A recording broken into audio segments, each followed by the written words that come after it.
1945 ജനുവരി മാസം 1-ാം തീയതിയാണ് എൻ്റെ ജനനം. പിതാവിൻ്റെ പേര് കുന്നത്ത് മൂസ, മൂസ ഹാജി എന്ന പേരിൽ അറിയപ്പെടുന്നു. ഉമ്മയുടെ പേര് മാടമ്പി ഇയ്യാത്തുട്ടി.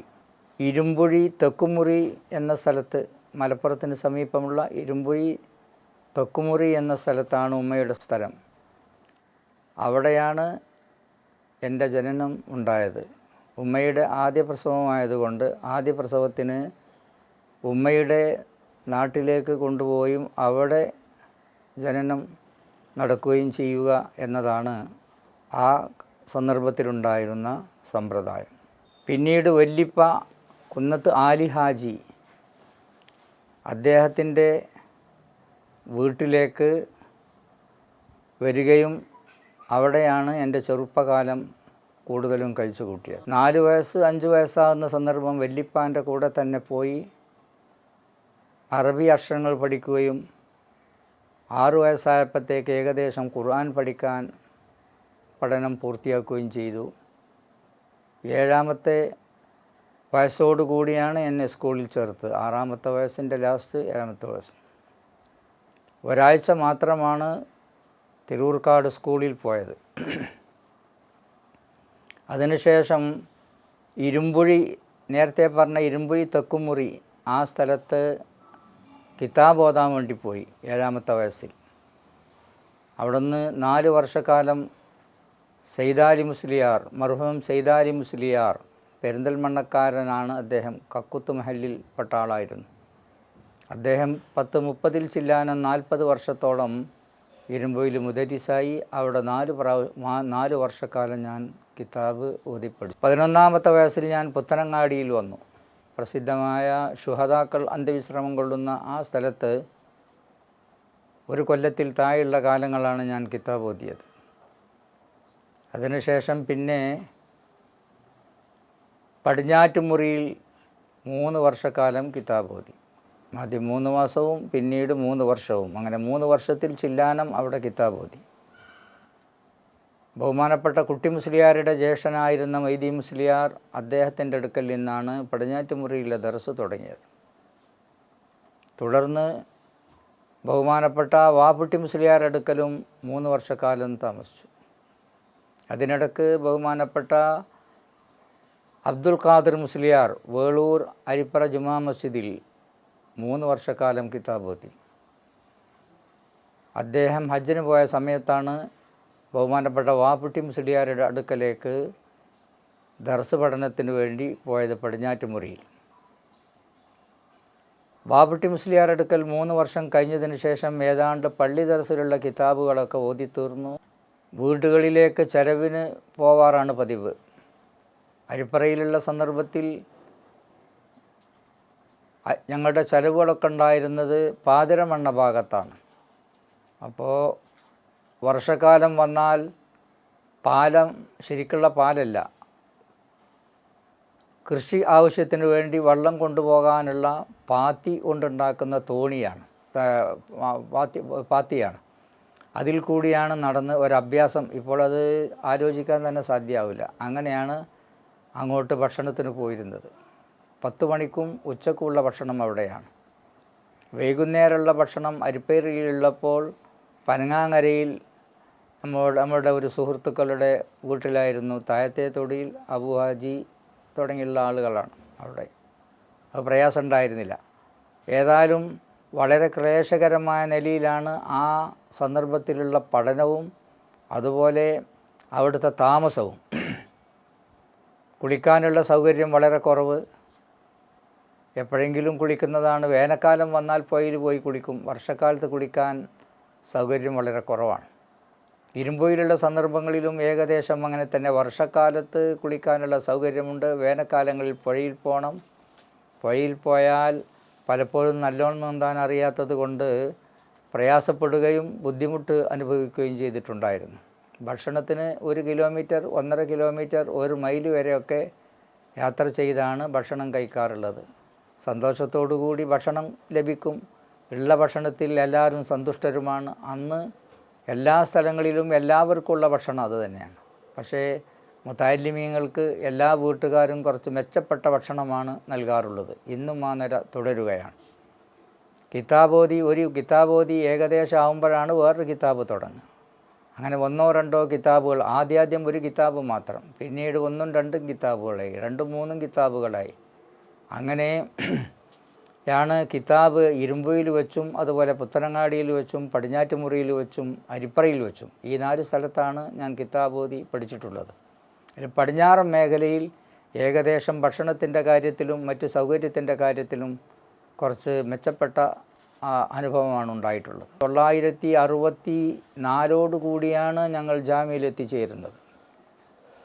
ബഹുമാനപ്പെട്ട ഉമർ അലി ശിഹാബ് തങ്ങൾ, ബഹുമാനപ്പെട്ട ഈയിടെ നിര്യാതനായ നമ്മുടെ പൂക്കോയ തങ്ങൾ, ശിഹാബ് തങ്ങളുടെ അളിയൻ, പൂക്കോയ തങ്ങളുടെ മരുമകൻ, അതുപോലെ അവിടെ തന്നെ ഞങ്ങളെ കൂടെ ഉണ്ടായിരുന്ന ഒരാൾ ആറ്റക്കോയ തങ്ങൾ, പാണക്കാട് തന്നെ അന്ത്യവിശ്രമം കൊള്ളുന്ന ഒരാൾ, ബഹുമാനപ്പെട്ട ബാഫക്കി തങ്ങൾ,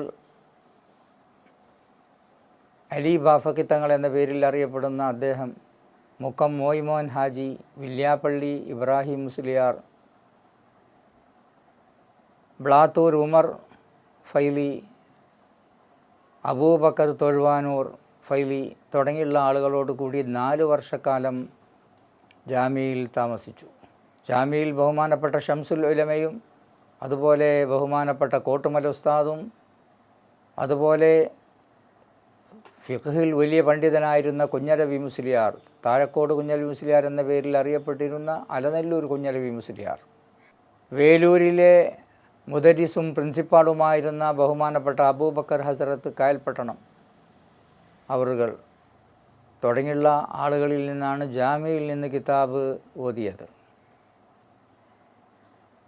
4 വർഷത്തെ ജീവിതത്തിനിടയിൽ ഷംസുൽ ഉലമയിൽ നിന്നും കോട്ടുമല ഉസ്താദിൽ നിന്നും ഒരുപാട് സമ്പാദിച്ചെടുക്കാൻ കഴിഞ്ഞിട്ടുണ്ട്. സമ്പാദിച്ചു എന്ന വാക്ക് ഉദ്ദേശിച്ച് തന്നെ പറഞ്ഞതാണ്. അങ്ങനെ ആ സമ്പാദ്യം എന്ന് പറഞ്ഞത് ഓരോ കിതാബുകളും അവരോധിത്തരുന്നതിൽ ഒരു പുതിയ അനുഭവം ഉണ്ടായിരുന്നു. ബഹുമാനപ്പെട്ട ഷംസുൽ ഉലമയിൽ നിന്ന് ജമ്മുൽ ജവാമി ഏകദേശം ഭാഗം ഓതിത്തീർന്നു. നേരത്തെ ജമ്മുൽ ജവാമി മുഴുവനായും ഓതി വന്നിട്ടുണ്ട്. ജാമ്യയിലെത്തിയപ്പോൾ എന്നോട് ഷംസുൽ ഉലമ 7 മുതവ്വലിലോ ചേരാൻ ആവശ്യപ്പെട്ടു. പക്ഷേ ഞാൻ 6 തന്നെ തിരഞ്ഞെടുത്തത് സ്കൂളിൽ പോയിട്ടില്ല, അതുകൊണ്ട് എന്തെങ്കിലും ഭൗതികമായി പഠിക്കണമെന്ന നിലയിലാണ്. അതിലേക്ക് എൻ്റെ കൂടെ പഠിച്ചിരുന്ന ബഹുമാനപ്പെട്ട ഉമർ അലി ശിഹാബിൽ നിന്നാണ് ഈ അക്ഷരങ്ങളുടെ ABCD അക്ഷരം മനസ്സിലാക്കുന്നതും അല്പമൊക്കെ പഠിക്കാനും കഴിഞ്ഞത്. പിന്നീട് ബഹുമാനപ്പെട്ട ഉസ്മാൻ സാഹിബ് ജാമ്യയിൽ വന്നപ്പോൾ അദ്ദേഹം എല്ലാ ശനിയാഴ്ചയും ഇംഗ്ലീഷും ഉറുദും പഠിപ്പിച്ചിരുന്നു. കുറച്ച് ദിവസം കുട്ടിയസൻ ഹാജിയും ഉണ്ടായിട്ടുണ്ട് മർഹൂം. അങ്ങനെ കുറച്ചൊക്കെ ഇംഗ്ലീഷ് പഠിക്കാൻ കഴിഞ്ഞു. പിന്നെ അത് വികസിപ്പിച്ചെടുത്തു. 4 വർഷക്കാലമാണ് ജാമ്യയിൽ താമസിച്ചത്. അത് വളരെ പ്രധാനപ്പെട്ട ജീവിതമാണ് അവിടെ ഉണ്ടായിട്ടുള്ളത്. 967 ഞങ്ങൾ ജാമ്യയിൽ ഏകദേശം ഞങ്ങളുടെ അവസാന സന്ദർഭമാണ്. സുപ്രധാനമായ ഒരനുഭവം ജാമ്യയിൽ ഉണ്ടായത് അറബ് ഇസ്രായേൽ യുദ്ധത്തിൻ്റെ സന്ദർഭത്തിലാണ്. പെട്ടെന്ന് ന്യൂസ് കിട്ടാൻ എന്താണ് മാർഗമെന്ന് അന്നത്തെ നൂറുൽ ഉലമയുടെ പ്രസിഡൻ്റായിരുന്ന അലി ബാഫക്കി തങ്ങളെ വിളിച്ച് ബഹുമാനപ്പെട്ട ഷംസുൽ ഉലമ അദ്ദേഹത്തോട് പറഞ്ഞു. അങ്ങനെയാണ് അറബി റേഡിയോ അദ്ദേഹത്തിൻ്റെ അടുക്കലുണ്ടായിരുന്ന നല്ലൊരു റേഡിയോ. ആ റേഡിയോയിൽ അറബി ന്യൂസും അതുപോലെ മറ്റ് ന്യൂസുകളും ഇൻ്റർനാഷണൽ ന്യൂസുകളും കിട്ടിയിരുന്നു. അത് വെച്ച് ഓരോ സമയങ്ങളിലും അപ്പോൾ ഉണ്ടാകുന്ന ന്യൂസുകൾ ഷംസുൽ ഉലമക്ക് തങ്ങൾ അറിയിച്ചു കൊടുത്തിരുന്നു. ആ ന്യൂസുകളുടെ ഏകദേശം പരിഭാഷ ഞാൻ തയ്യാറാക്കുകയും ഷംസുൽ ഉലമയെ അത് ഏൽപ്പിക്കുകയാണ് ഉണ്ടായിരുന്നത്. ഷംസുൽ ഉലമയിൽ വളരെ സന്തോഷം രേഖപ്പെടുത്തിയിരുന്നു. ആ നിലക്ക് 4 ദിവസം കൊണ്ട് അവിടെ ഉണ്ടായിക്കൊണ്ടിരിക്കുന്ന നമുക്ക് പറയാനോ ഊഹിക്കാനോ പറ്റാത്ത അത്ര വലിയ തോതിലുള്ള ഒരനുഭവമാണ്, അല്ലെങ്കിൽ അറബികൾക്ക് പരാജയമാണ് അന്നുണ്ടായത്. ജമാൽ നാസറിൻ്റെ പ്രസ്താവന വന്നു, അറബ് രാജ്യത്തെ മോചിപ്പിക്കാൻ, ബൈത്തുൽ മുഖദ്ദസ് മോചിപ്പിക്കാൻ സമയമായി, ഇസ്രായേലിനെ അറബ് മണ്ണിൽ നിന്ന് തുരത്തുക എന്നൊക്കെയുള്ള അദ്ദേഹത്തിൻ്റെ പ്രസ്താവന. ആ പ്രസ്താവന വന്നപ്പോഴത്തേക്ക്, ഒരു യുദ്ധം ഒരുങ്ങിയപ്പോഴത്തേക്ക് ഇസ്രായേലിൻ്റെ ഭാഗത്തിൽ നിന്ന് യുദ്ധത്തിൽ പ്രവേശിക്കുകയും യുദ്ധത്തിൻ്റെ പെട്ടെന്നുള്ള ഒരു പരാജയം എന്ന നിലക്ക് അറബികൾക്ക് ശക്തമായ പരാജയം ഏൽപ്പിച്ചുകൊണ്ടാണ് അത് മറിപ്പോയത്. അതിനു മുമ്പുണ്ടായ ഒരു ചെറിയ അനുഭവം, ഞങ്ങൾ ജാമ്യയിലെ 2ാം വർഷ വിദ്യാർത്ഥികളാണ്. അന്ന് ബാഫക്കി തങ്ങൾ പലപ്പോഴും പല ആളുകളെയും ജാമ്യ സന്ദർശിക്കാനായി കൊണ്ടുവരും. ആ സന്ദർഭത്തിൽ തമിഴ്നാട്ടുകാരനായ ഒരാൾ, അദ്ദേഹം ഈജിപ്തുമായും അറബ് രാജ്യങ്ങളുമായും വളരെ ബന്ധപ്പെട്ട ഒരാളാണ്. അദ്ദേഹം ജാമ്യയിൽ വന്നപ്പോൾ അദ്ദേഹത്തിനൊരു സ്വീകരണം കൊടുക്കണമെന്ന് പറഞ്ഞു. സ്വീകരണ യോഗത്തിൽ പ്രസംഗിക്കേണ്ടത് അറബിയിലാവണമെന്ന് തങ്ങൾ ആവശ്യപ്പെട്ടതനുസരിച്ച് അറബിയിൽ പ്രസംഗം തയ്യാറാക്കിയത് ഞാനായിരുന്നു. എൻ്റെ കൂടെ ഉണ്ടായിരുന്ന ഒരു സുഹൃത്ത് മാണിക്കൂത്തുകാരൻ ഉസ്മാൻ, അദ്ദേഹത്തെപ്പറ്റി വിദ്യാർത്ഥികളുടെ ഇടയിൽ ടൈപ്പ് റിക്കാർഡ് ഉസ്മാൻ എന്ന പേരിലാണ് അറിയപ്പെട്ടത്. ആരെങ്ങനെ പ്രസംഗിച്ചോ അതേ പ്രസംഗം പോലെ അദ്ദേഹം പ്രസംഗം അവതരിപ്പിക്കുമായിരുന്നു. ഇന്നും അദ്ദേഹം ക്ഷീണിതനായി ഞാൻ ഖാലിസ്ഥാനം ഏറ്റെടുത്തിട്ടുള്ള കാസർഗോഡിനടുത്ത് മാണിക്കൂത്തിൽ അദ്ദേഹം സുഖകരമായ നിലയിൽ പഴയ ബന്ധം പുലർത്തുന്നുണ്ട്. അദ്ദേഹമാണ് എൻ്റെ പ്രസംഗം, ഞാൻ എഴുതിയുണ്ടാക്കിയ പ്രസംഗം അറബിയിൽ അവതരിപ്പിച്ചത്. ആ പ്രസംഗം കഴിഞ്ഞതിന് ശേഷം ബഹുമാനപ്പെട്ട ഷുഐബ് ആലിം സാഹിബ് കീഴക്കര, അദ്ദേഹം പറഞ്ഞു, ഞാൻ ഈജിപ്തിൽ നിന്ന് വന്ന ശേഷം ഇങ്ങനെയുള്ള ശുദ്ധമായ ഒരു അറബി പ്രസംഗം കേട്ടിട്ടില്ല, ഒരു അറബി ശൈലി എനിക്ക് കാണാനോ കഴിഞ്ഞിട്ടില്ല എന്ന്. അത്രമാത്രം ജാമ്യയിലെ വിദ്യാർത്ഥികളെ ആ സന്ദർഭത്തിൽ അദ്ദേഹം അനുമോദിച്ചു. ബഹുമാനപ്പെട്ട ഷംസുൽ ഉലമയിൽ നിന്ന് ആ കാലത്ത് ഞങ്ങൾ ജമ്മുൽ ജവാമി ഓതിയത് ഇന്നും മറക്കാതെ നിലനിൽക്കുകയാണ്. 968 ജനുവരി 2 എന്നാണ് എൻ്റെ ഓർമ്മ. എൻ്റെ ദർസ് ബഹുമാനപ്പെട്ട കോട്ടുമൽ ഉസ്താദാണ് എനിക്കവിടെ ദർസ് ആക്കി തന്നത്. ഞാൻ മുദരിസായി തുടങ്ങുകയാണ്. അവിടെ 8 വർഷക്കാലമാണ് ഞാൻ മുദരിസായത്. ഞാൻ അവിടെ മുദരിസാകുന്ന സന്ദർഭത്തിൽ ഞാൻ വളരെ ചെറുപ്പമാണ്. എനിക്ക് ശരിക്ക് ഒരു പണ്ഡിതനുണ്ടാവേണ്ട നിലയിലുള്ള ഒരു ആകൃതിയും പ്രകൃതിയും ആയിട്ടില്ല. താടി ശരിക്ക് വന്നില്ല. ആ നിലക്ക് ഞാനല്ലാത്ത വേറെ ഒരാളാണ് അവർക്ക് മുദരിസാവേണ്ടതെന്നൊരാവശ്യപ്പെട്ടു. അതനുസരിച്ച് കോട്ടുമൽ ഉസ്താദ് അവൻ തന്നെ ആയിക്കോട്ടെ എന്ന് പറഞ്ഞു.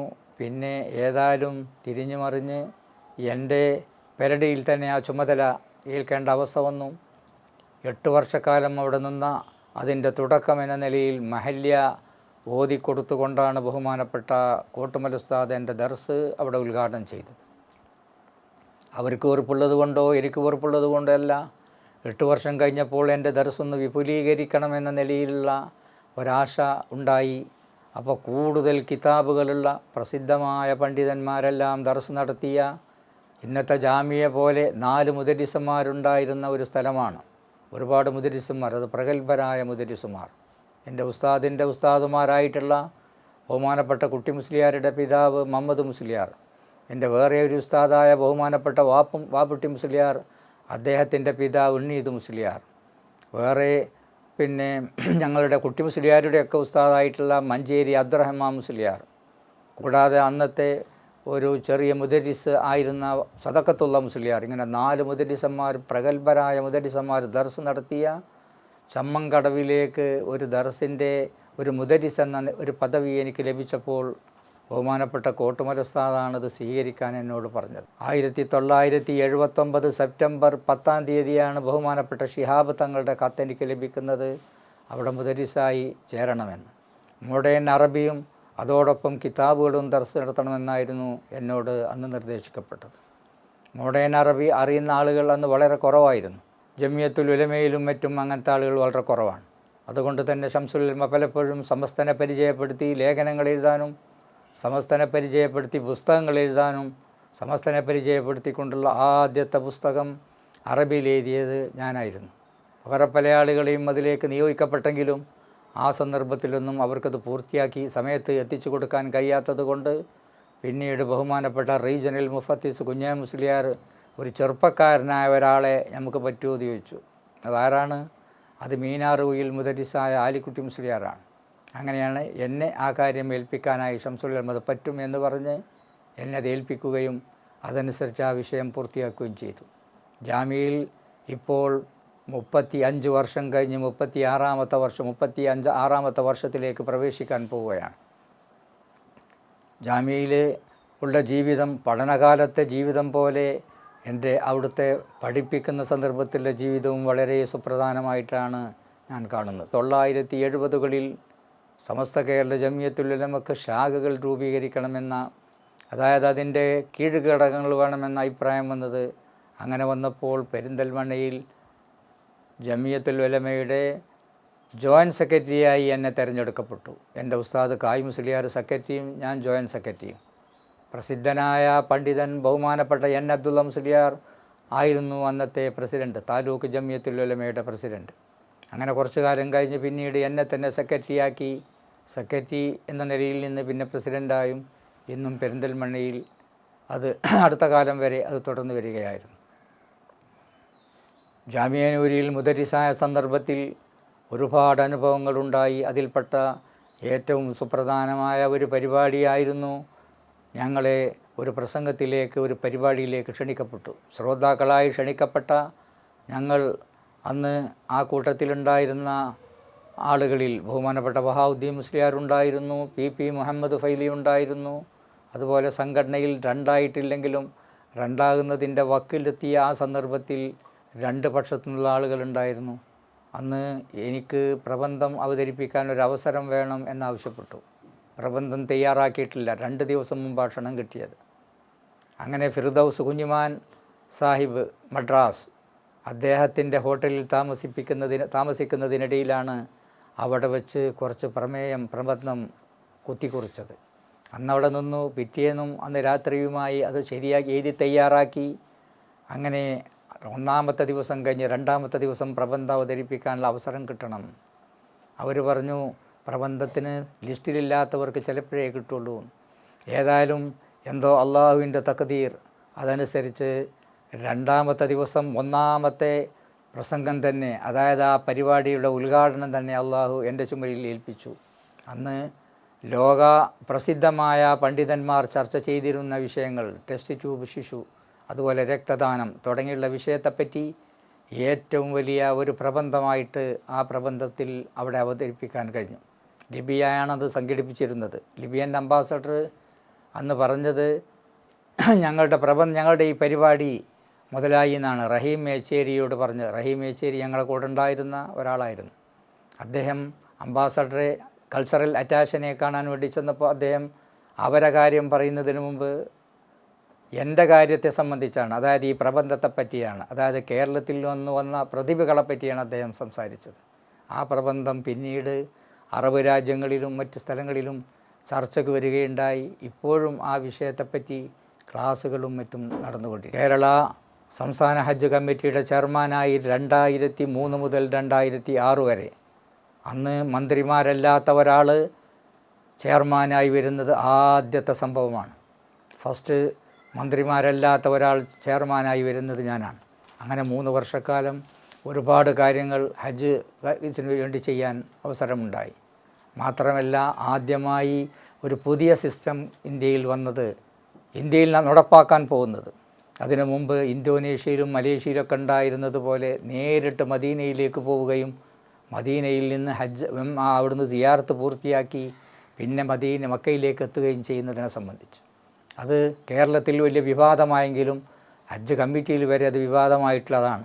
പക്ഷേ അവസാനം ആ കൊല്ലത്തെ ഹജ്ജ് കഴിഞ്ഞപ്പോഴത്തേക്ക് അതാണ് പ്രയോജനകരമെന്ന് ഹാജിമാരായ ആളുകൾ മുഴുവനും അംഗീകരിക്കുകയും 90% ഹാജിമാരും അതാണ് പ്രയോജനകരമായിട്ടുള്ളത്, ഒരു യാത്ര കുറവാണ്, പൈസ കുറവാണ്, ക്ലേശം കുറവാണ് എന്ന നിലക്കുള്ള അഭിപ്രായം അവിടുത്തെ പത്രക്കാർ, അറബ് രാജ്യങ്ങളിൽ നിന്നുള്ള പത്രക്കാർ, അവിടുത്തെ ചന്ദ്രികയിലും അവിടുത്തെ മനോരമയിലും അവിടുത്തെ മലയാള ന്യൂസിലും എല്ലാ പത്രങ്ങളും ഹാജിമാരുടെ അഭിപ്രായം വന്നതോടുകൂടി ആ വിഷയം ഒരു ശ്രദ്ധേയമായി. ഇന്ത്യയിൽ ഇങ്ങനൊരു പരിപാടി നടപ്പാക്കാൻ പോകുന്നു എന്ന് വന്നപ്പോൾ ഹജ്ജ് കമ്മിറ്റിയോട്, ഇവിടുത്തെ കേരള ഹജ്ജ് കമ്മിറ്റിയോട് ഈ വിഷയം വന്നപ്പോൾ അന്നത്തെ ഹജ്ജ് കമ്മിറ്റിയുടെ സെക്രട്ടറി ആയിരുന്ന കോഴിക്കോട് ജില്ലാ കലക്ടർ അദ്ദേഹം എന്നോട് ചോദിച്ചു. പെട്ടെന്ന് അതിന് മറുപടി പറയുകയും പിന്നുള്ള ആളുകൾ, ഹജ്ജ് കമ്മിറ്റിയിൽപ്പെട്ട മറ്റുള്ള ആളുകളിൽ നിന്ന് അതിന് അനുകൂലമായ അഭിപ്രായം തേടുകയും ചെയ്തു. എന്നാലും കുറേ ആളുകൾക്കതിൽ ചെറിയ പ്രയാസങ്ങളുണ്ടായിരുന്നു. ആ പ്രയാസങ്ങൾ അപ്പം മറ്റ് ലോകരാജ്യങ്ങളിലുള്ള ഹജ്ജ് കമ്മിറ്റിയുടെ സിസ്റ്റം നേരത്തെ എനിക്ക് ആയിരുന്നതുകൊണ്ട്, അതായത് ഹജ്ജ് കമ്മിറ്റി SOS നടത്തിയ ഹജ്ജ് കമ്മിറ്റിയിൽ അതിൻ്റെ അമീറായി ഒരു 2-3-4 വർഷം പോയതുകൊണ്ട് മറ്റുള്ള ആളുകളുമായി മറ്റുള്ള രാജ്യങ്ങളുടെ സിസ്റ്റവുമായി മനസ്സിലാക്കാൻ കഴിഞ്ഞത് കൊണ്ടാണ് പെട്ടെന്ന് ഇതിന് മറുപടി കൊടുക്കാൻ കഴിഞ്ഞത്.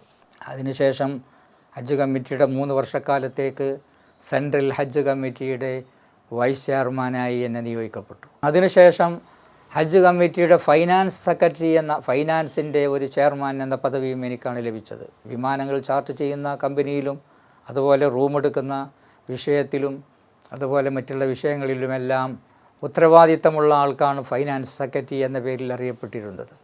ആ നിലക്കും അത് ഏകദേശം നല്ല നിലയിൽ ചെയ്യാൻ കഴിഞ്ഞു എന്നതാണ് എൻ്റെ അനുഭവം. ഒരുപാട് ഹാജിമാർക്ക് അതുകൊണ്ട് ഗുണം ലഭിച്ചിട്ടുണ്ട്. കേരളത്തിലെ ഹാജിമാർക്ക് മാത്രമല്ല, ഇന്ത്യയിലെ വിവിധ സ്ഥലങ്ങളിലുള്ള ഹാജിമാർക്ക് തന്നെ. വലിയ ബാബരി മസ്ജിദ് പൊളിക്കപ്പെട്ട സന്ദർഭം, ആ സന്ദർഭത്തിൽ കാസർഗോഡ് നിന്ന് തിരുവനന്തപുരം വരെ ഉണ്ടായിട്ടുള്ള ഒരു ശാന്തി യാത്ര, ആ ശാന്തി യാത്രയിലേക്ക് ആവശ്യമായ അന്നത്തെ ചെറിയൊരു തുക 50,000 റുപ്യ അവിടുത്തെ സൗദിയിലെ സഹോദരന്മാർ സഹായിച്ചിട്ടാണ് ആ യോഗം നടത്തിയത്. പിന്നെ ഇവിടെ വെച്ചത് വമ്പിച്ച വിജയമാക്കിയെന്ന് മാത്രമല്ല, കേരള ഗവൺമെൻറ്റും കേരളത്തിലുള്ള പ്രതിനിധികളും അതുപോലെ ഇന്ത്യ ലെവലിൽ മുഴുവനും ഈ പ്രകടനം അല്ലെങ്കിൽ ഈ ശാന്തി യാത്ര വളരെ പ്രയോജനകരമായി എന്ന നിലക്ക് അഭിനന്ദനങ്ങൾ ഉമർ അലി ശിഹാബ് തങ്ങൾക്ക് വന്നിട്ടുണ്ടായിരുന്നു. പിന്നെ അതിൻ്റെ ശേഷം വേറെയും ഒരുപാട് സമ്മേളനങ്ങളും അതുപോലെ മറ്റുള്ള പരിപാടികളും നടത്താനും അതിൽ പങ്കാളിയാവാനും സാധ്യമായിട്ടുണ്ട്. അവസാനമായി ഈ പ്രാവശ്യം 60ാമത് വാർഷിക സമ്മേളനം ചരിത്ര പ്രസിദ്ധമാക്കുന്നതിൽ വലിയ പങ്ക് വഹിക്കാൻ നമുക്ക് കഴിഞ്ഞിട്ടുണ്ട്. സമസ്തയിൽ നിന്ന് ഒരു പൈസയുമില്ലാതെ, സമസ്തക്ക് സാമ്പത്തികമായി പത്രത്തിൻ്റെയും മറ്റും പ്രശ്നം ഉള്ളതുകൊണ്ട്, സാമ്പത്തികമായ പ്രയാസമുള്ളതുകൊണ്ട് സമസ്തയിൽ നിന്ന് ഒരു പൈസ പോലും എടുക്കാതെ ഈ സമ്മേളനം നടത്തണം എന്ന ഒരു നിർബന്ധമായ ഒരു കരുത്ത്, ഒരു നിയ്യത്തുണ്ടായിരുന്നു. ബഹുമാനപ്പെട്ട ഹൈദർ അലി ശിഹാബ് തങ്ങളുടെ സഹായത്തോടുകൂടി ഞങ്ങളുടെയൊക്കെ കൂട്ടായ ശ്രമം കൊണ്ട് അതും വലിയ വിജയമാക്കി തീർക്കാൻ കഴിഞ്ഞു. 4 പത്രങ്ങളുടെ ചീഫ് എഡിറ്ററാണ്. സുന്നി അഫ്കാർ വീക്കിലിയിലും അതുപോലെ അൽ മുഅല്ലിം മാസികയിലും ഡാറ്റാനെറ്റ് ഇൻ്റർനാഷണൽ ഫോർ ഇസ്ലാമിക് പ്രോപഗേഷൻ എന്ന് പറയുന്ന വലിയൊരു പ്രോജക്റ്റ്, അതിൻ്റെ ചീഫ് എഡിറ്റർ. എല്ലാറ്റിലുമുപരി അറബികളുടെയിൽ വളരെ സ്വാധീനം ചെലുത്തിയിട്ടുള്ള മജല്ലത്തു അന്നൂർ മാസിക എന്ന അറബി മാഗസിൻ, അതിൻ്റെയും ചീഫ് എഡിറ്ററായി വർക്ക് ചെയ്യുന്നു. പിന്നെ അന്താരാഷ്ട്ര സമിതികളിൽ പലതിലും പങ്കെടുത്തു. കേരള യൂണിവേഴ്സിറ്റി നടത്തിയിട്ടുള്ള റഫറൻസർ കോഴ്സിൽ 2 വർഷക്കാലം ഞാനതിൽ പലപ്പോഴായി പ്രബന്ധങ്ങൾ അവതരിപ്പിക്കുകയും ക്ലാസ് എടുക്കുകയും പ്രൊഫസർമാർക്കും പ്രിൻസിപ്പാൾമാർക്കും ലെക്ചറർമാർക്കും അവിടെ അറബി ഭാഷയിലും അതുപോലെ മറ്റ് വിവിധ വിഷയങ്ങളിലുണ്ടായി. കൂടാതെ സീഫിൽ എന്ന് പറയുന്നൊരു സംഘടന, central institute four English and foreign languages, അതിൻ്റെ ഒരു ആ വിഷയത്തിൽ സിലബസ് തയ്യാറാക്കുന്നതിൽ, ഇന്ത്യാടിസ്ഥാനത്തിൽ ഒരു പുതിയ സിലബസ് തയ്യാറാക്കുന്നതിൽ 1987 എന്നെ ക്ഷണിക്കുകയും ഞാനതിൽ രേഖ സമർപ്പിക്കുകയും അതിൻ്റെ സർട്ടിഫിക്കറ്റ് അവർ നൽകുകയും ചെയ്തിട്ടുണ്ട്. 1986 ബഹുമാനപ്പെട്ട കോട്ടുമല ഉസ്താദ് ഞങ്ങൾ 5 ആളുകളുടെ പേര് സമസ്തയിലേക്ക് എഴുതി ഷംസുൽ ഉലമയെ ഏൽപ്പിച്ചത്. അതിലൊന്ന് ബഹുമാനപ്പെട്ട ഉമർ അലി ശിഹാബ് തങ്ങൾ, വേറെ ഒരാൾ ജാമ്യയുടെ ഞങ്ങളുടെ സീനിയറായിരുന്ന കരുവാരകുണ്ട് അബ്ദുള്ള മുസ്ലിയാർ, വേറെ ഒന്ന് ബഹുമാനപ്പെട്ട കടങ്ങൈ അബ്ദുറഹ്മാൻ മുസ്ലിയാർ, വേറെ ഒരാൾ കോയക്കുട്ടി മുസ്ലിയാർ, 5ാമത്തെ ആൾ ഞാനായിരുന്നു. അങ്ങനെ 5 ആളുകളിൽ 3 ആളുകളും ഇന്ന് നമ്മോടൊപ്പം ഇല്ല. ബഹുമാനപ്പെട്ട ഉമർ അലി ശിഹാബ് തങ്ങൾ, കടങ്ങൈ അബ്ദുറഹ്മാൻ മുസ്ലിയാർ, അതുപോലെ അബ്ദുള്ള മുസ്ലിയാർ, 3 ആളും വഫാത്തായി. ഇന്ന് ജീവിച്ചിരിക്കുന്നതിൽ അന്ന് വന്ന ആളുകളിൽ ഞാനും കോയക്കുട്ടി മുസ്ലിയാരും മാത്രമാണ്. കോയക്കുട്ടി മുസ്ലിയാർ സമസ്തയുടെ പ്രസിഡൻ്റായും ഞാൻ സമസ്തയുടെ ജോയിൻറ്റ് സെക്രട്ടറിയായും ഇപ്പോൾ നിലനിൽക്കുന്നു. 1987 ഞങ്ങൾ വന്നതിന് ശേഷമാണ് സമസ്തയിൽ ഇങ്ങനെയുള്ള ചെറിയൊരു പ്രയാസമുണ്ടായത്. കൂട്ടുമൽ ഉസ്താദും ഉസ്താദും എല്ലാം ഉള്ള സമയത്ത് അതിൽ നിന്ന് ഇറങ്ങിപ്പോയ 6 ആളുകളുമുള്ള ആ സദസ്സിൽ, ഞങ്ങളെല്ലാവരുമുള്ള ആ സദസ്സിൽ നിന്നാണ് അവരന്ന് ഇറങ്ങിപ്പോയത്. ഇറങ്ങിപ്പോകാനുണ്ടായ സാഹചര്യങ്ങൾ ദുഃഖകരമാണ്, പിളർപ്പ് അതിലേറെ ദുഃഖകരമാണ്. ഏതായാലും അന്നത് പോയതിനു ശേഷം പിന്നീട് പല നിലയിൽ പോയി. പിളർപ്പ് ഉണ്ടായ ശേഷം ബഹുമാനപ്പെട്ട ഐദറൂസ് മുസ്ലിയാരുടെ നേതൃത്വത്തിൽ ഐദറൂസ് മുസ്ലിയാരും ഞാനും അതുപോലെ നമ്മുടെ PP മുഹമ്മദ് ഫൈലിയും അതുപോലെ വാപ്പു മുസ്ലിയാരും എല്ലാം കൂടി അതിൻ്റെ ഒരു യോജിപ്പിൻ്റെ ശ്രമവുമായി അവിടെ എത്തുകയും അങ്ങനെ അത് രണ്ടാമതൊന്ന് തുന്നിച്ചേർക്കാനുള്ള മാർഗം ഉണ്ടാക്കുകയും ചെയ്തു. പക്ഷേ അത് പൂർണ്ണമായില്ല. പല സന്ദർഭങ്ങളിലായി യോജിപ്പിൻ്റെ മേഖലകൾ ഉണ്ടായിട്ടുണ്ടായിരുന്നു. എന്തോ സംഗതിവശാൽ അള്ളാഹു അത് നിശ്ചയിച്ചില്ല എന്നേ ചുരുക്കത്തിൽ അതിനെ സംബന്ധിച്ച് പറയാൻ പറ്റുകയുള്ളൂ. പക്ഷേ അങ്ങനെ പോയി ഇപ്പോൾ അത് വളരെ മോശമായ നിലയിലേക്ക് നീങ്ങുന്ന അവസ്ഥ വരെ വന്നിട്ടുണ്ട്. സമസ്ത കേരള ജമിയത്തുൽ ഉലമ, ശംസുൽ ഉലമ നമുക്ക് കാണിച്ചു തന്ന വരക്കൽ മുല്ലക്കോയ തങ്ങൾ അത് തുടങ്ങിയ സന്ദർഭത്തിലുള്ള ആ ലൈനിൽ തന്നെ നിലനിൽക്കുകയാണ്. ആ നിലയിൽ തന്നെ മുന്നോട്ട് പോവുകയാണ്. SYSൻ്റെ ഹജ്ജ് സെൽ രൂപീകരിച്ചപ്പെട്ടപ്പോൾ അതിൻ്റെ അമീറായിട്ടാണ് എന്നെ നിയോഗിച്ചത്. അപ്പോൾ അതനുസരിച്ച് ഹജ്ജ് കഴിഞ്ഞതിന് ശേഷം എല്ലാവരും പറഞ്ഞു നമ്മളെന്നെ ഒരു പുസ്തകം അതിനെപ്പറ്റി എഴുതണം. അതനുസരിച്ച് ഹജ്ജിനെ സംബന്ധിച്ച് ഒരു പുസ്തകം പുണ്യഭൂമിയിലേക്ക് എന്ന പേരിൽ ആദ്യമായി ഒരു പുസ്തകം രേഖപ്പെടുത്തി. അത് പ്രസിദ്ധീകരിച്ചു. മലപ്പുറം ജില്ലാ ജമിയത്തുൽ ഉലമയാണ്, മലപ്പുറം ജില്ലാ സുന്നി യുവജന സംഘമാണ് അത് പ്രസിദ്ധീകരിച്ചത്. പിന്നീട് മുസ്ലിം ലോകം എന്ന നിലക്ക് ഒരു പുസ്തകം, അതാണ് ആ പുസ്തകം 1421 1423 1425 2 വർഷം ഇടപെട്ട് ആ പുസ്തകം പ്രസിദ്ധീകരിച്ചിട്ടുണ്ട്. ഒന്ന് 800 പേജ്, രണ്ടാമത്തത് 1500ഓളം പേജ്, മൂന്നാമത്തത് ഒരു 1000-700 പേജ് ഉള്ള നീണ്ടൊരു പുസ്തകമായിരുന്നു. വേറെ ഒരു പുസ്തകം ഇസ്ലാമിക മുന്നേറ്റം ആഗോളതലത്തിൽ.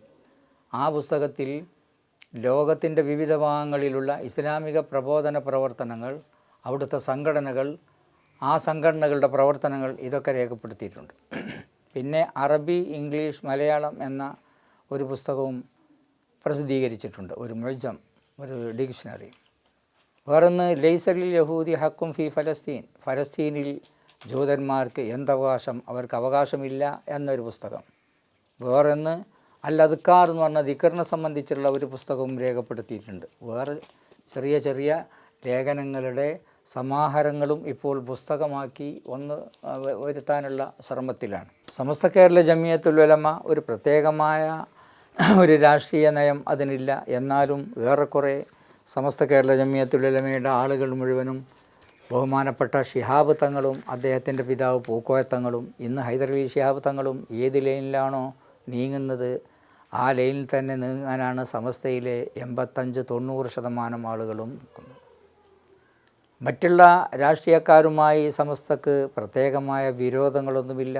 സമസ്തയുമായി എങ്ങനെയാണ് അവർ സമീപിക്കുന്നത് അതിനനുസരിച്ച് അവരുമായി ബന്ധപ്പെടാനും താല്പര്യപ്പെടാനും അവരെ നമ്മുടെ സംഘടനകളിലേക്കും നമ്മുടെ സ്ഥാപനങ്ങളിലേക്കും സ്ഥാപന പരിപാടിയിലേക്കും ക്ഷണിക്കുന്നതിലും നാം ഒരു അമാന്തവും കാണിക്കാറില്ല. എല്ലാവരോടും ഒരു സൗഹൃദം, സഹകരണം, പിന്നെ സഹവർത്തിത്വം എന്ന നിലയിലാണ് സമസ്ത ആഗ്രഹിച്ചിട്ടുള്ളത്. അത് സമസ്തയുടെ തുടക്കം മുതൽ ഇന്നും അത് തുടരുക. ഇപ്പോൾ ഒരു പ്രത്യേകമായ ഒരു പത്രം തന്നെ തുടങ്ങുന്നത്, സുപ്രഭാതം തുടങ്ങുന്നതിനെ സംബന്ധിച്ചാണ് നമ്മൾ ആലോചിച്ചുകൊണ്ടിരിക്കുന്നത്. ഒരുപാട് പത്രങ്ങൾ നമ്മൾക്കുണ്ട്.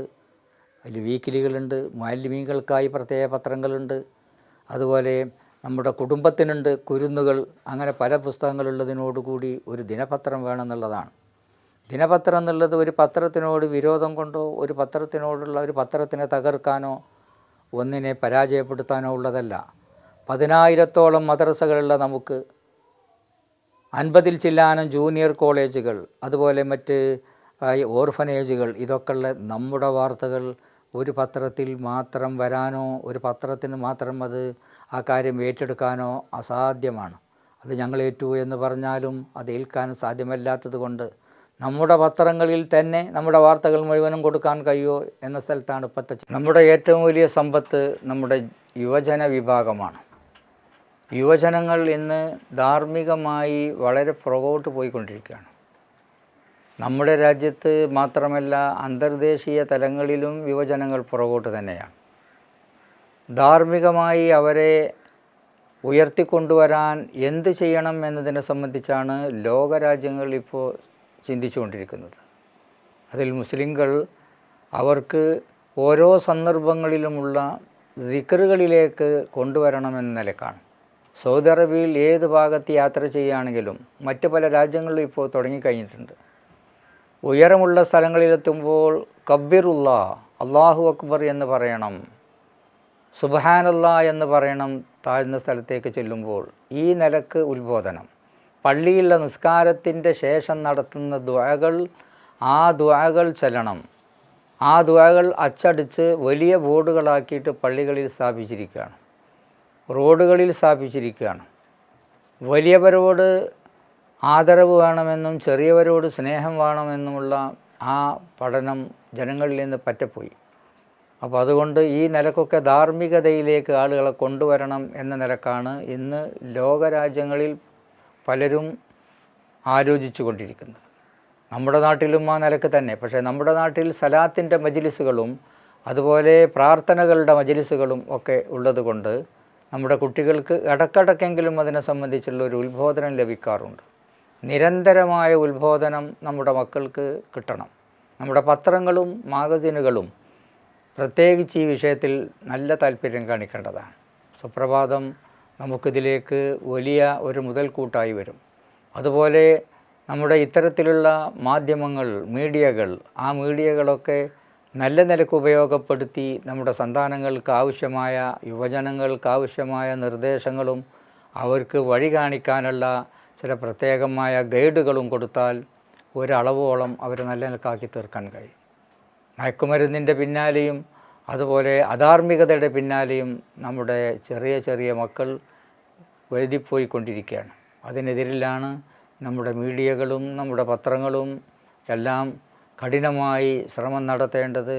അതിൻ്റെ ഒരു ശക്തമായിട്ടുള്ള ഒരു പ്രചരണ പരിപാടികൾ നമ്മുടെ മീഡിയകളിൽ കൂടി ഉണ്ടാവണം. ഇത്തരത്തിലുള്ള മീഡിയകൾ അതിന് സഹായമായി വർത്തിക്കണം എന്നുകൂടി ഈ സന്ദർഭത്തിൽ ഓർമ്മപ്പെടുത്തുകയാണ്. ഈ ഉദ്യമം അല്ലാഹു സുബ്ഹാനഹു വ തആല ഒരു സാലിഹായ അമലായി കബൂൽ ചെയ്യുമാറാവട്ടെ. നമ്മുടെ വിദ്യാർത്ഥികളുടെ നേതാക്കന്മാരായിരുന്ന നമ്മുടെ സയ്യിദുമാരും നമ്മുടെ പണ്ഡിതന്മാർ തന്നെയാണ് ഈ പ്രവർത്തനത്തിൻ്റെ ഒക്കെ കൂടെയുള്ളത്. ഇതിൻ്റെ മേൽനോട്ടം വഹിച്ചുകൊണ്ടിരിക്കുന്നത് ലാഭനഷ്ടങ്ങൾ നോക്കിയല്ല. സമുദായത്തിന് ഒരാളിന് എന്നെക്കൊണ്ട് നന്നായി തീർന്നാൽ നിനക്ക് ഈ ഭൗതിക ലോകത്തുള്ളതിൽ ഏറ്റവും മെച്ചമായിട്ടുള്ളതാണ്. ലാ യഹ്ദിയ ബികല്ലാഹു റജുലൻ വാഹിദൻ, ഒരാളിന് എന്നെക്കൊണ്ട് നന്നായി തീർന്നാൽ നിനക്ക് ദുനിയാവ് മുഴുവനും കിട്ടുന്നതിനേക്കാണ് ഗുണകാരകണമെന്ന് ബഹുമാനപ്പെട്ട ഷഫീന റസൂലുള്ളാഹി സ്വല്ലല്ലാഹു അലൈഹി വസല്ലം സൂചിപ്പിച്ചതാണ്.